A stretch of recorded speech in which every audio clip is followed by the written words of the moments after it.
A'udzubillahi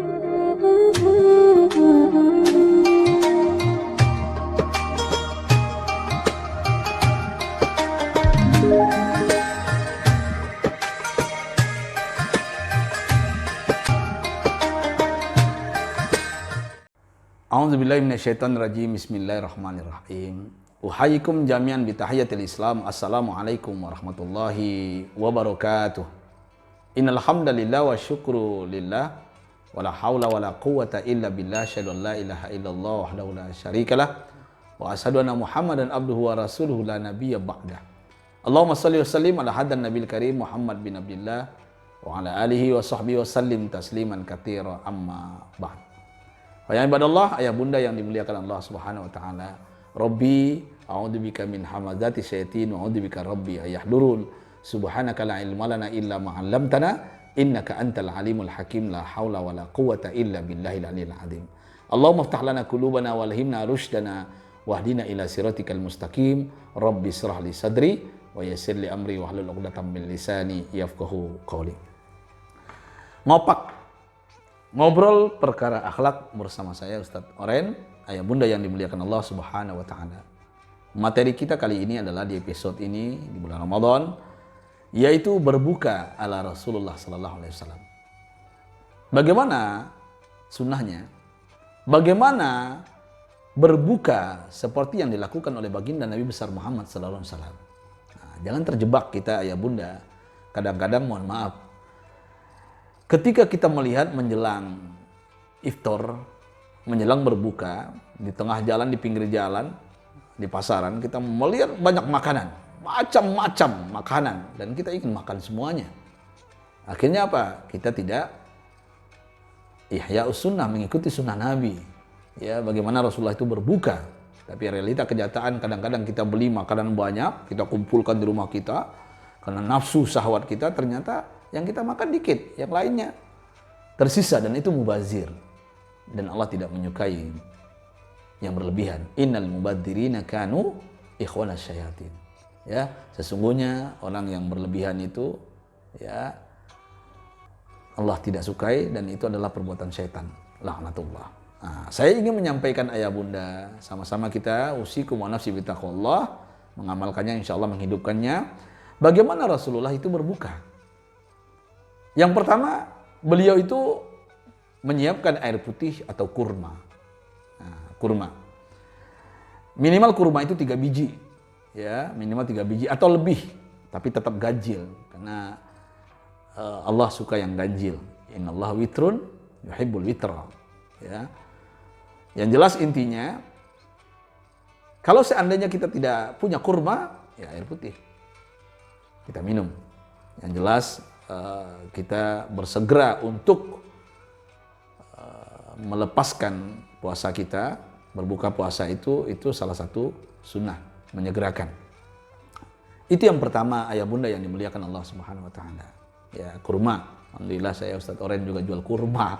Ya, kalau ada yang pengen, ada aju, ada sukari, ada tunis, ada khalas, macam-macam. Ya, insyaallah. Silahkan ayah bunda kalau yang pengen kurma, biar kita mendapatkan sunnahnya Nabi.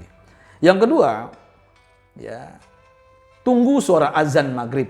Nah, dan pastikan itu benar ada azan maghrib. Karena ada teman saya, ya, karena dia itu menahan lapar yang luar biasa, makanan mie sudah ada di depan mata makanan. Ketika ada teriakan dia dengar dari masjid, Allah, dia makan ternyata Allahumma sholli ala Sayyidina Muhammad, bukan Allahu Akbar. Nah, maka hati-hati, selesaikan dulu Allahu Akbarnya. Jangan terjebak. Jadi ayah bunda yang dimuliakan Allah, pastikan itu adalah suara azan. Nah, jangan terjebak juga dengan handphone. Kadang-kadang handphone kita berbunyi duluan. Bisa jadi handphone kita set itu di Sumatera. Kita saat ini berdomisili di Jakarta. Berbeda. Saat berbuka puasa di setiap daerah itu berbeda. Ya, walaupun perbedaannya hanya menit saja. Bahkan ada setengah jam antara timur dan barat itu. Nah, makanya hati-hati. Yang ketiga, bagaimana Rasulullah berbuka? Jika telah mendengarkan azan, maka bacalah bismillah. Ya, bismillahirrahmanirrahim. dan makan 3 kurma tadi, apakah sukari, ajwa, tunis dan lain-lainnya, serah, baru Anda kita minum air putih yang kita sukai, atau mungkin air yang manis. Nah, ya, karena saya pernah baca di Facebook, berbukalah dengan yang manis-manis. Berarti yang asam-asam jangan. Artinya berbuka dengan yang, ya mungkin maksudnya di Facebook ini yang cantik-cantik mungkin, karena saya lihat foto-fotonya begitu. Diplesetkan juga. Ini orang Indonesia ini kreatif, ayah bunda. Ya, berbukalah dengan yang manis-manis, akhirnya lupa dengan bininya di rumah. Itu kenyataan realitanya. Ya. Tapi jika tidak ada kurma, maka hendaklah minum air putih dulu. Ya, kalau nggak ada air putih, kalau nggak ada kurma. Nah, selanjutnya apa yang dilakukan oleh baginda Rasulullah SAW, ayah bunda yang dimuliakan Allah Subhanahu Wa Taala, setelah beliau makan kurma dan minum air putih, maka ucapkan doa dan angkat tangan kita. Apa doanya? Ustaz Oren, beliau berdoa, dhahabat dhama'u wabtalatil uruq wa sabatal ajru insyaallah. Nah, ini doanya. Ya. Dhahabat dhama'u wabtalatil uruq wa sabatal ajru insyaallah. Ya, ini doanya ayah bunda yang dimuliakan Allah. Rasa haus telah hilang, ya kerongkongan telah basah, semoga pahala didapat insya Allah. Hadis riwayat Abu Daud. Jadi ayah bunda yang dimuliakan Allah Subhanahu Wa Taala, setelah itu jika kita semua ayah bunda ingin berdoa, ya dengan doa-doa yang lain, sebagaimana kebanyakan kita di Indonesia, kalangan Nahdien, ya kita membaca doa, dan juga Muhammadiyah membaca doa apa? Ya Allahumma lakasumtu wa bika amantu wa ala rizkika aftartu birahmatika ya arhamar rahimin. Silakan ayah bunda yang dimuliakan Allah. Setelah itu apa yang kita lakukan? Ketika kita sudah berbuka puasa dan ketika ada hidangan di hadapan kita, alangkah baiknya, alangkah indahnya, jangan lupa bahwasanya ada kewajiban kita, yaitu sholat maghrib. Jangan gara-gara berbuka, ya kita hajar semuanya, kita makan semangka, duren, cendol, kita makan bakwan, risol, kue dadar, entah apa namanya, kita hajar. Setelah itu kita makan 2 piring, setelah itu kita minum macam-macam minuman yang manis, akhirnya terduduk kita. Ya, ini penyakit kita ya. Kalau sudah perut ini sudah kenyang, ya al-batn ini kalau sudah kenyang ayah bunda, terduduk kita. Mata kita mulai dia kendor, tali-talinya itu kendor, saraf-sarafnya. Makanya kadang-kadang lupa maghrib kita. Makanya hati-hati. Ya, jaga perut ini ayah bunda, jaga perut ini. Kenapa Rasulullah mengatakan al-batnu baitudda? Perut ini gudangnya penyakit. Wal himiyatu ra'si kulli dawa. Menjaga perut ini adalah induk daripada segala penyakit. Jadi penyakit itu mulai dari perut ini. Makanya hati-hati. Jangan berlebihan, karena Allah tidak mencintai dan tidak menyukai. Begitupun Rasulullah. Ya, kita lakukan sholat maghrib. Setelah itu mungkin kita nanti setelah isya dan tarawih kita makan besar bersama, dan ini yang kita lakukan. Makanya biar indah tarawih kita, biar indah sholat isya kita, lanjut tarawih kita, biar tidak ngantuk, berbuka ala kadarnya dulu. Ya, kapan makan besarnya kita? Ya, kalau bisa ya setelah kita tarawih. Tapi kalau seandainya kita tidak mampu, silakan. Ya, tapi yang jelas intinya ya bunda yang dimuliakan Allah Subhanahu Wa Taala, Rasulullah mengajarkan kepada kita bagaimana beliau untuk berbuka puasa. Mudah-mudahan kita bisa menghidupkan sunnah ini, dan mudah-mudahan kita tidak terjebak dengan nafsu serakah kita karena lapar, dan jangan sampai kita kam min sa'imin, betapa banyak orang yang berpuasa laisa lahu min siyami illal ju' wal atas. Betapa banyak orang yang berpuasa, dia tidak mendapatkan apa-apa dari puasanya, pahala sedikit pun nggak dapat. Yang dapat apa? Lapar dan dahaga. Hanya itu yang dia dapatkan.